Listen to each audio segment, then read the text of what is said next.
আসসালামু আলাইকুম রহমতুল্লাহি ওয়া বারাকাতুহু।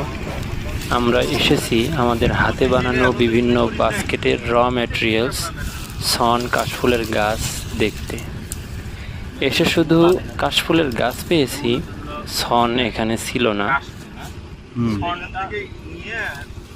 কাশফুলগুলো তো একটু হয়, মোটা মোটা সাইজ।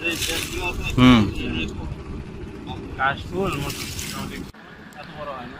গাছগুলো বেশ বড় ছিল, আখের মতো দেখতে, আখের মতো মোটা হয়েছে।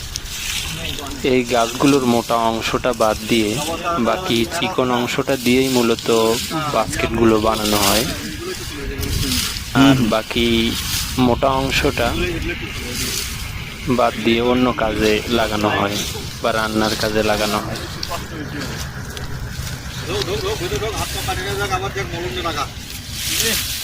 একদম আখের